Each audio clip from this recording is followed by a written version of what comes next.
Princess Sarith laughed the moment the human envoy entered the throne hall. Because Colonel Garen Holt did not look like a modern warrior. He looked like a survivor from a war the galaxy had agreed to forget. His armor was thick, scarred, patched, and brutally old. Dark slabs over ceramic mesh, one gauntlet rebuilt with mismatched plating. The chest blackened by impacts that would have vaporized ceremonial suits. Soreth stepped down from the sapphire throne, tapped the scorched chest piece with 2 jeweled fingers, and smiled. "This is what the Terran Compact sends to reassure allies," she asked, "because I have seen cargo loaders with more dignity." The nobles laughed. Holt stood motionless until the laughter faded, then answered in a voice as flat as steel, "Princess, old armor means one thing. It survived whatever destroyed the better-looking suits." Soreth asked what such a monstrosity was even made of. "Dead ship armor," Holt replied. "Breech plating from a carrier. Ceramic weave beneath.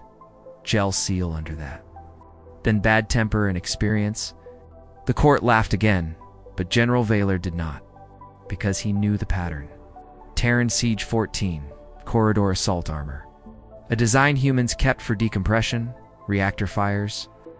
And those final minutes, when every advanced system had already failed, Soreth saw the unease on her generals' faces and mistook it for embarrassment. "Surely," she said, "no modern enemy fears scrap iron." Holt turned his head toward her. "Modern enemies are exactly why it is still issued. Some machines become obsolete, others become warnings." The warning chimes screamed across the palace before anyone could answer. The tactical dome above the throne flashed red, border sigils vanished one by one, and a command officer shouted the name nobody wanted to hear. Threx Ascendancy, full assault vectors. The strike was devastating because it was precise. The palace network filled with false commands. Linked helmets went blind. Auto turrets turned toward friendly corridors. Shield relays stalled under hostile code. And the elegant lattice the Valari prized so highly began strangling itself. Nobles demanded evacuation. Ministers barked over one another. Young guards in polished smart armor stumbled when their own servo threads locked.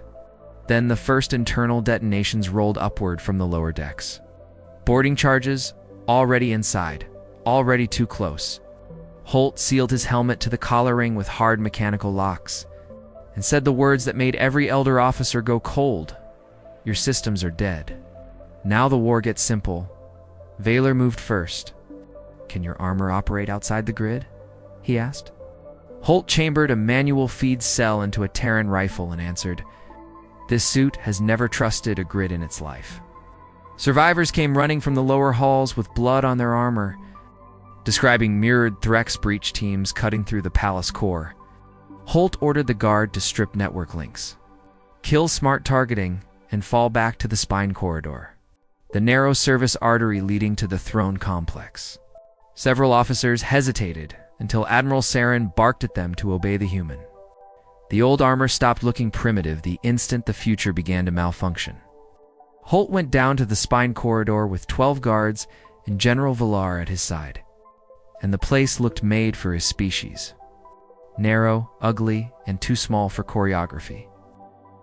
When the Threx rounded the first bend expecting blind sentries and frightened courtiers, they found Garen Holt planted in the center of the passage like a blast door with a rifle.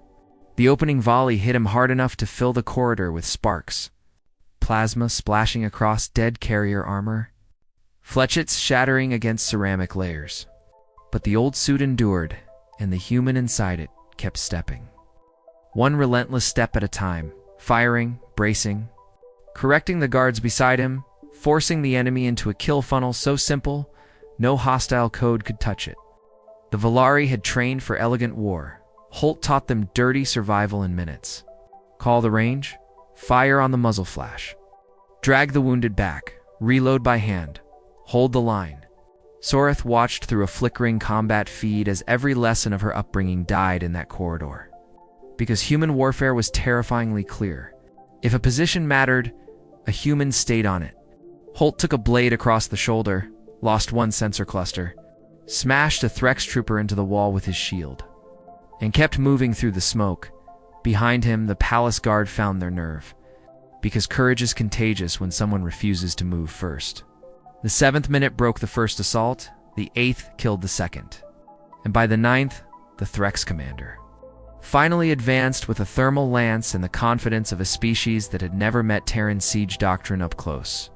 And that was when her generals stopped fearing the invaders and started fearing what kind of species prepares men for this as routine. The Threx commander struck first. The lance hit Holt high on the shoulder in a burst of white heat, and the whole hall, watching through static-filled feeds, seemed to stop breathing. But the reinforced plate held just long enough for Holt to trap the weapon arm beneath his elbow, fire once through the enemy visor, and roar for the counter-push. The guards followed instantly. Because after watching a man survive what should have killed him, obedience stopped being duty and became instinct. Minutes later, the palace batteries came back online. Threx boarding craft were cut apart in orbit and the breach collapsed in on itself. When Holt finally returned to the throne hall, his armor was blackened, cracked and smoking at the seals, but still intact. Soreth stepped down from the throne without a trace of mockery left in her, looked first at the scarred shell she had laughed at, then at the pale generals who could not hide their dread, and finally understood what had terrified them. Not the age of the armor, not even its brutality, but the civilization behind it, the species that had learned long ago that war always became close, ugly and personal, and had built suits meant to keep walking when beauty, certainty, and technology had all run out. Her voice came quiet, Colonel. Why keep armor this old? Holt removed his helmet, revealing a face streaked with sweat and smoke, and answered, because every generation thinks it has outgrown nightmare conditions, Princess. Then the galaxy reminds us otherwise. He looked across the ruined hall and added, old armor terrifies sensible people because humanity has already imagined the worst day possible and decided to be ready for it.